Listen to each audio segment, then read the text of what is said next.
وہی فرماتے ہیں وہی حقیقتاً فی الوجوب، وہیا میں ہیا ضمیر کا مرجع بحیاتی ہی میں جو حیاتی ہے وہ ہے،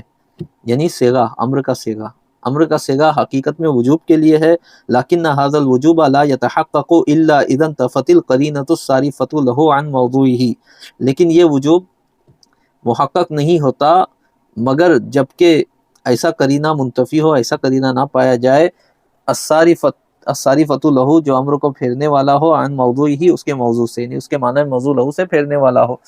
جب یہ قرینہ موجود نہ ہو تبھی امر وجوب پر دلالت کرے گا۔ فصیغۃ افعل عند الاطلاق والتجرد عن القرینۃ الصارفۃ تحمل علی الوجوب، تو صیغہ افعل اطلاق کے وقت اور قرینہ صارفہ سے خالی ہونے کے وقت جو ہے تحمل علی الوجوب، وجوب پر محمول کیا جائے گا۔ کما عرفت نحو قولہ تعالی اقیم الصلاۃ، جیسے کہ تو اللہ تعالیٰ کے قول اقیم الصلاۃ کی طرح سے واقف ہوا، تو نے جانا کہ جس طرح اقیم الصلاۃ میں صیغہ امر کے ذریعے حکم دیا گیا اور یہاں کوئی قرینہ صارفہ بھی موجود نہیں ہے تو یہ وجوب پر دلالت کرتا ہے۔ اگلے صفحے پر ہے، صفحہ 26 پر، ولا تکون صیغۃ افعل دالۃ علی الوجوب مع وجود دلیل علی ان المراد الاباحۃ او الندب، اور صیغہ افعل وجوب پر دلالت کرنے والا نہیں ہوگا مع وجود دلیل علی ان المراد الاباحۃ او الندب، اس دلیل کی موجودگی کے ساتھ جو اس بات پر دلالت کرے کہ یہاں مراد اباحت ہے یا ندب ہے۔ اگر کوئی ایسی دلیل یا ایسا قرینہ موجود ہے جو اس بات پر دلالت کرے کہ یہاں صیغہ امر سے وجوب نہیں بلکہ اباحت یا ندب مراد ہے، تو ایسی صورت میں جو ہے صیغہ افعال وجوب پر دلالت کرنے والا نہیں ہوگا۔ فَإِنْ وُجِدَ الدَّلِيلُ الَّذِي يَدُلُّ عَلَىٰ أَنَّ الْأَمْرَ لِغَيْرِ الْوُجُوبِ فَلَا نُطْلِقُهُ عَلَى الْوُجُوبِ، پھر اگر ایسی دلیل پائی جائے جو اس بات پر دلالت کرے کہ امر غیر وجوب کے لیے ہے، یعنی اباحت یا ندب کے لیے ہے، فلا نطلقہ علی الوجوب، تو ہم اسے وجوب پر نہیں بولیں گے، اس کا اطلاق وجوب پر نہیں کریں گے۔ بل ان صرف الامر حینئذ عن الوجوب واجب، بلکہ اس وقت امر کا صرف یعنی امر کو پھیرنا عن الوجوب وجوب سے واجب، بل ان صرف الامر حینئذ عن الوجوب واجب، بلکہ بے شک امر کو پھیرنا حینئذ اس وقت، یعنی جب غیر وجوب پر دلالت کرنے والی دلیل ہو تو اس وقت جو ہے امر کو پھیرنا عن الوجوب واجب، وجوب کی طرف سے، وجوب سے پھیرنا واجب ہے۔ وَيُحْمَلُ عَلَى الْمُرَادِ مِنْهُمَا أي من ندب و اباحت، اور ندب یا اباحت میں سے جو بھی مراد ہو اس پر محمول کیا جائے گا۔ فَمِثَالُ الْإِبَاحَةِ قَوْلُهُ تَعَالَى یا ایھا الذین آمنوا کلوا من طیبات ما رزقناکم، تو اباحت کی مثال اللہ تعالیٰ کا قول یا ایھا الذین آمنوا کلوا من طیبات ما رزقناکم ہے۔ اس کا ترجمہ ہے یا ایھا الذین آمنوا، اے ایمان والو، کلو کھاؤ، من طیبات ما رزقناکم جو ہم نے تمہیں عطا کیا اس میں سے جو پاکیزہ چیزیں ہیں وہ کھاؤ۔ ومثال الندب، اور ندب کی مثال ہے قولہ تعالی، اللہ تعالیٰ کا قول فَقَاتِبُهُمْ إِنْ عَلِمْتُمْ فِيهِمْ خَيْرًا۔ مکاتبت کا کیا مطلب ہے؟ آپ نے فقہی کتابوں میں پڑھا ہے کہ آقا اپنے غلام سے معاہدہ کرتا ہے، آپس میں وہ لکھا پڑھی کرتے ہیں کہ اگر غلام اتنا مال آقا کو کما کر دے گا تو پھر اس کے بعد غلام آزاد ہے، تو یہ جو معاہدہ ہے اسے مکاتبت کہتے ہیں۔ تو اللہ نے اس کا حکم دیا صیغہ امر کے ذریعے فَقَاتِبُهُمْ، تو ان سے مکاتبت کرو، ان علمتم فیہم خیرا، اگر تم ان میں بھلائی جانو، اگر تم جانو ان میں کچھ بھلائی تو ایسا کرو۔ تو صیغہ امر کے ذریعے حکم دیا مگر یہ استحباب پر محمول ہے، جیسا کہ اس پر اجماع دلیل ہے۔ فالمقام فی ہذین المثالین یقتضی عدم الوجوب، تو ان دونوں مثالوں میں مقام جو ہے وہ عدم وجوب کا مقتضی ہے، عدم وجوب چاہتا ہے۔ فإن الأكل من الطیبات مباح، اس لیے کہ پاکیزہ چیزوں میں سے کھانا مباح ہے۔ والمکاتبۃ من المعاملات، اور معاملات کی کتابت کرنا، آپس میں معاملات کی آپس میں لکھا پڑھی کرنا مندوب ہے۔ اذ اجمعوا علی عدم وجوبہما، اس لیے کہ ان دونوں کے عدم وجوب پر علماء نے اجماع کیا، تو جب نہ مکاتبت کا معاہدہ کرنا واجب ہے بلکہ مندوب ہے، اور اسی طرح طیبات میں سے کھانا یہ بھی واجب نہیں، تو ان دونوں کو جب صیغہ امر کے ذریعے ان کا حکم دیا گیا تو ظاہر ہے کہ یہ صیغہ امر جو ہے وجوب کے لیے نہیں ہے۔ فرماتے ہیں آگے الفور والتکرار۔ اب یہاں پہ بحث اس بات کی ہے کہ جب صیغہ امر کے ذریعے اعلیٰ سبیل الوجوب کسی کام کا حکم دیا گیا تو کیا اسے بار بار کرنا واجب ہے یا ایک بار بھی کیے تو کافی ہے؟ اسی طریقے سے جب صیغہ امر کے ذریعے کسی کام کو کرنے کا حکم دیا گیا وجوبی طور پہ تو کیا اس کو فوراً کرنا واجب ہے یا آرام سے دیر کر کے بھی کیا جا سکتا ہے؟ تو اس میں تحقیق یہ ہے کہ جب صیغہ امر مطلقاً آئے تو کم سے کم اتنا تو ثابت ہے کہ ایک مرتبہ اس کام کو کرنا ہے، ایک مرتبہ کیے بغیر چارہ نہیں۔ لیکن کیا بار بار کرنا ہے یا ایک بار کرنا کافی ہے، اس کا تعلق جو ہے صیغہ امر سے نہیں ہے۔ اسی طریقے سے فوراً کرنا ہے یا علت تراخی، علت تراخی کا مطلب ہے دیر کر کے آرام سے کر سکتا ہے، اس کا تعلق بھی صیغہ امر سے نہیں ہے۔ وہ تو دوسری دلیل متعین کرے گی کہ یہاں پر صیغہ امر کے ذریعے جس کام کا حکم دیا گیا تو اس کام کو بار بار کرنا ہے یا ایک بار کیا تو بھی کافی ہے، اور فوراً کرنا ہے یا بدیر کیا تو بھی کافی ہے، یہ تو دوسری دلیل متعین کرے گی۔ بعض اوقات صیغہ امر کے ذریعے حکم دیا جاتا ہے اور اس کو ایک بار کرنا کافی نہیں ہوتا بلکہ بار بار کرنا واجب ہوتا ہے، کیونکہ وہ فعل جو ہے کسی ایک شرط پہ معلق ہوتا ہے۔ جیسے جب بھی نماز کا وقت ہو تو نماز واجب ہے، تو نماز کا حکم آیا اقیم الصلاۃ، تو اس میں صرف مطلق نماز کے وجوب کا ثبوت ہے۔ اب بار بار نماز پڑھنا واجب ہے، یہ دوسری آیتوں سے ثابت ہے جس میں جو ہے وقت کی شرط لگائی گئی ہے کہ جب بھی وقت پایا جائے نماز پڑھنا واجب ہے۔ اسی طریقے سے یہ مسئلہ ہے کہ جب کسی کام کا حکم دیا جائے تو اس کو فوراً کرنا واجب ہے یا آرام سے بھی کر سکتا ہے، تو اس کا تعلق بھی صیغہ امر سے نہیں ہے، بلکہ دیکھا جائے گا کہ دلیل کا کیا چاہ رہی ہے، دوسری دلیل کیا کوئی ہے ایسی جو فوراً کرنے پر کے وجوب پر دلالت کر رہی ہے، یا علت تراخی جو ہے اس کو کیا جا سکتا ہے۔ مثال کے طور پہ حج کا حکم آیا، لیکن اس میں جو ہے دوسرے دلائل سے ثابت ہے کہ فوراً جب مستطیع ہو تبھی حج کرنا فوراً واجب ہے، ایسا نہیں ہے، بلکہ مرنے سے پہلے پہلے کبھی بھی کر سکتا ہے، یعنی حج کا وجوب علت تراخی ہے، علل فور نہیں ہے۔ تو تحقیق یہی ہے کہ امر جو ہے نہ تکرار کو چاہتا ہے کہ بار بار اس کام کو کیا جائے، اور نہ ہی امر فور کو چاہتا ہے کہ فوراً کیا جائے، اور نہ ہی تراخی کو چاہتا ہے کہ بدیر کیا جائے، بلکہ وہ دوسرے دلائل طے کرتے ہیں۔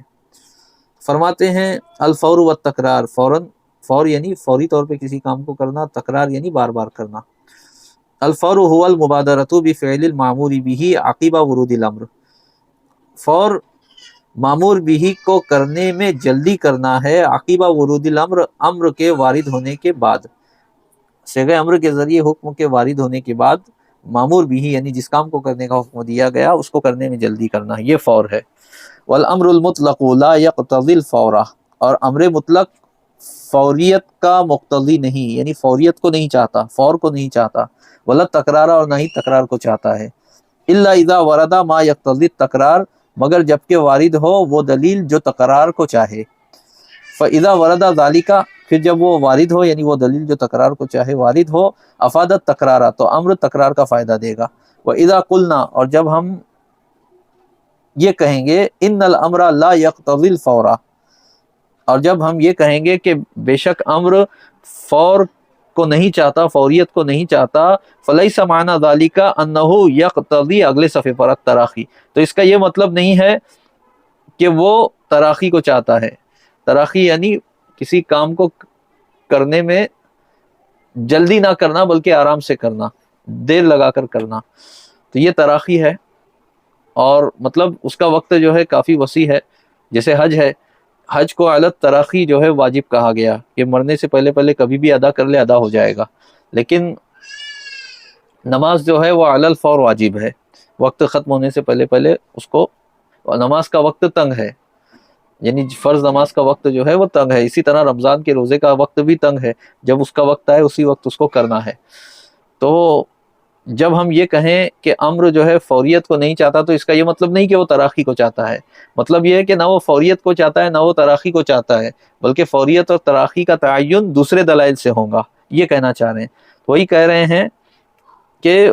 وَإِذَا قُلْنَا إِنَّ الْأَمْرَ لَا يَقْتَضِي الْفَوْرَ فَلَيْسَ مَعْنَى ذَلِكَ أَنَّهُ يَقْتَضِي التَّرَاخِي، اور جب ہم یہ کہیں کہ امر جو ہے فوریت کو نہیں چاہتا تو اس کا یہ معنی نہیں کہ وہ تراخی کو چاہتا ہے، دیر مطلب وسعت ہے اس کے کرنے کے وقت میں.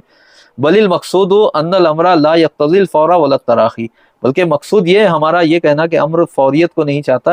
ایسا کہنے سے ہمارا مقصود یہ ہے کہ امر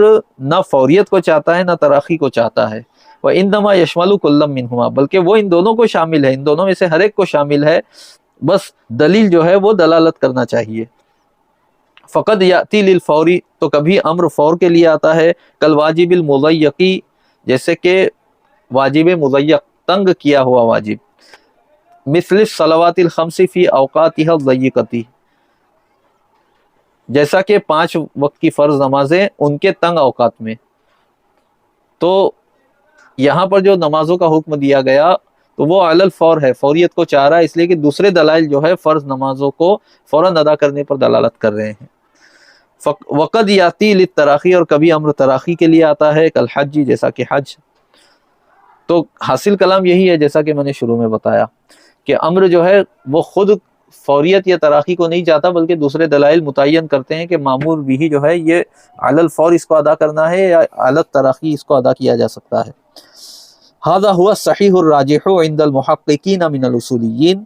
اور یہی صحیح راجح ہے اصولیین کے محققین کے نزدیک. والحاصل ان الامر لا يفيد الفور ولا التکرار، اور حاصل یہ اس پوری بحث کا کہ امر نہ فوریت کو کا فائدہ دیتا ہے نہ تکرار کا فائدہ دیتا ہے، بل انما یفید طلب فعل المامور به، بلکہ وہ تو صرف مامور به کو کرنے کی طلب کا فائدہ دیتا ہے. من غیر اشعار بالمرۃ والمرات، ایک مرتبہ یا چند مرتبہ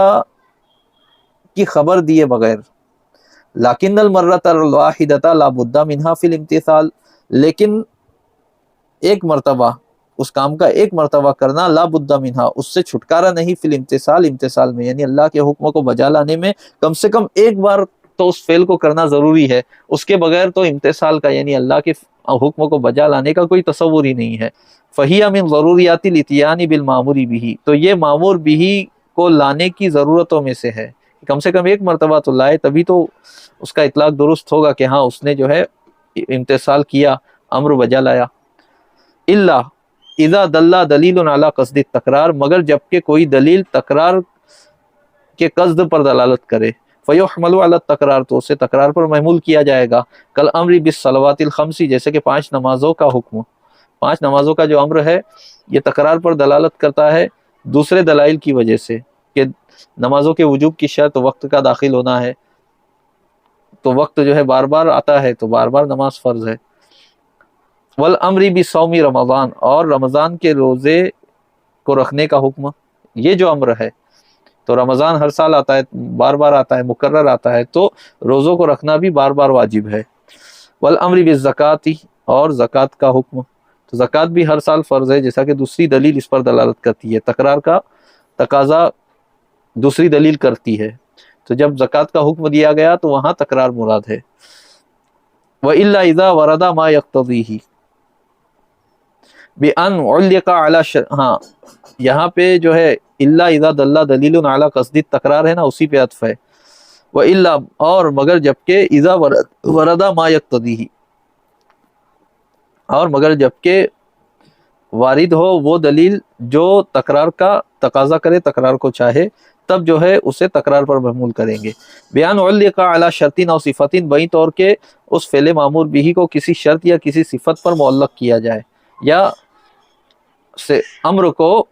کسی شرط یا کسی صفت پر معلق کیا جائے، تو جب جب وہ شرط یا صفت پائی جائے گی تو اس فعل کو کرنا واجب ہوگا، تو اس طرح سے بھی تکرار پائی جائے گی.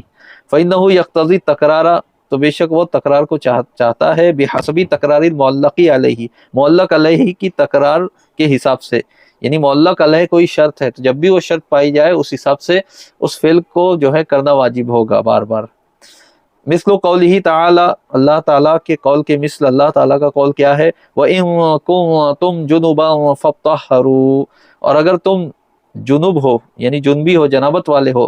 تو طہارت حاصل کرو. تو جب جب آدمی جنابت والا ہوگا تب تب طہارت حاصل کرنا اس کو ضروری ہوگا تاکہ اس کی نماز درست ہو سکے۔ تو یہاں پر جو ہے شرط جو ہے اس پر معلق کیا گیا ہے طہارت کو، تو جب جب شرط پائی گئی تب تب جو ہے طہارت کا حکم لاگو ہوگا۔ والزانیۃ والزانی فجلدوا کل واحد منہما مئۃ جلدۃ، اور زانیہ اور زانی تو ان میں سے ہر ایک کو 100 کوڑے لگاؤ، تو جب جب زنا پایا جائے گا 100 کوڑے لگانا واجب ہوگا۔ یہ کنوارے زانی اور زانیہ کے لیے ہے، ورنہ شادی شدہ کا حکم یہ ہے کہ انہیں سنسار کیا جائے۔ فتکرر الطہارۃ بتکرر الجنابۃ، تو جنابت کے تکرر کی وجہ سے، جنابت کے تکرر یعنی بار بار جنابت کے طاری ہونے کی وجہ سے تکرر الطہارۃ، طہارت کو مکرر بار بار کیا جائے گا۔ یہ جو ہے تکرر باب تفعیل سے ہے، تقریر سے، اور بتکرر الجنابتی میں تکرر باب تفاعل سے ہے۔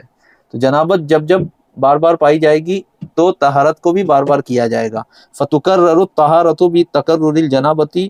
تو جنابت کے تکرر پر طہارت کو مکرر کیا جائے گا۔ ویکرر الجلد بتکرر الزنا، اور زنا کے تکرر پر کوڑے لگانے کو بھی مکرر کیا جائے گا۔ وَإِن كَانَ مُطْلَقًا، اور اگر امر مطلق ہو، بِأَن لَّمْ يُعَلَّقْ عَلَى شَرْطٍ أَوْ صِفَةٍ، وہیں طور کہ وہ کسی شرط یا صفت پر معلق نہ ہو، لم یقتضی تکرار، تو وہ تکرار نہیں چاہے گا۔ وَيُحْمَلُ الْمُعَلَّقُ الْمَذْكُورُ عَلَى الْمَرَّةِ أَيْضًا بِقَرِينَةٍ، اور معلق مذکور کو ایک مرتبہ پر بھی محمول کیا جا سکتا ہے، بقرینۃ، کسی قرینے کی وجہ سے، یعنی کوئی قرینہ ایسا پایا جائے وہ کہے کہ یہاں مامور بھی کو ایک ہی مرتبہ کرنا ہے، تو اسے اس پر محمول کیا جائے گا۔ کقولہ تعالی، جیسے کہ اللہ تعالیٰ کا قول، وَلِلَّهِ عَلَى النَّاسِ، اگلے صفحے پر، صفحہ 28 پر، وَلِلَّهِ عَلَى النَّاسِ، اور لوگوں پر اللہ کے لیے واجب ہے، حج البیتی، کعبے کا حج کرنا، من استطاع الیہ سبیلا، جو اس کی طرف راستے کی استطاعت رکھے۔ فمدلول الآیت الشریفۃ علی ھذا القول وجوب تکرار الحج بتکرر الاستطاعت۔ فمدلول الآیت الشریفۃ، تو آیت شریفہ کا جو مدلول ہے، علی ھذا القول، اس قول کے مطابق، اس راجح قول کے مطابق کہ امر کا تعلق تکرار یا تراخی یا فور سے نہیں ہے، اس قول کے مطابق جو ہے آیت شریفہ کا جو مدلول ہے وہ تکرار الحج بتکرر الاستطاعت، استطاعت کے مقرر ہونے کے وجہ سے حج کی تکرار کا وہ واجب ہونا ہے۔ یعنی بظاہر یہ ہے کہ جو استطاعت رکھے اس پر حج واجب ہے، اگر زندگی میں بار بار استطاعت رکھتا ہے تو بار بار اس پر حج واجب ہے۔ آیت سے یہ سمجھ میں آ رہا ہے، یہ تکرار کا متقاضی ہے، تکرار چاہ رہی ہے آیت کی دلالت جو ہے اسی طرح ہے۔ لیکن قامت القرینۃ الدالۃ علی المرۃ، لیکن ایک مرتبہ پر دلالت کرنے والا قرینہ قائم ہوا، ایسی دلیل یہاں موجود ہے جو حج کے وجوب کو ایک مرتبہ کے ساتھ خاص کرتی ہے کہ ایک ہی مرتبہ حج فرض ہے زندگی میں۔ وہی حدیث ابن عباس رضی اللہ عنہما، اور یہ حضرت ابن عباس رضی اللہ عنہما کی حدیث ہے۔ قال، فرمایا، خطبنا رسول اللہ صلی اللہ علیہ وسلم فقال، رسول اللہ صلی اللہ علیہ وسلم نے ہمیں خطبہ ارشاد فرمایا تو فرمایا، یا ایھا الناس، اے لوگوں، کتب علیکم الحج، تم پر حج فرض کیا گیا۔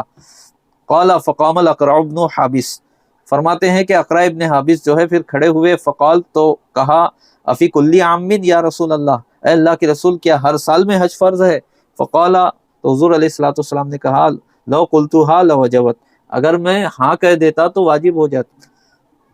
ولو وجبت لم تعملوا بها او لم تستطيعوا ان تعملوا بها، اور اگر وہ واجب ہوتی اور تم نہیں کرتے، یا تم اس کو کرنے کی استطاعت نہیں رکھتے، تو پھر تم کیا ہوتے؟ گنہگار ہو جاتے، ہلاک ہو جاتے۔ الحج مرتن، حج ایک مرتبہ ہے۔ فمن زادہ فہو تطوع، تو جو زیادہ کرے اس پر وہ نفل ہے اس کے لیے۔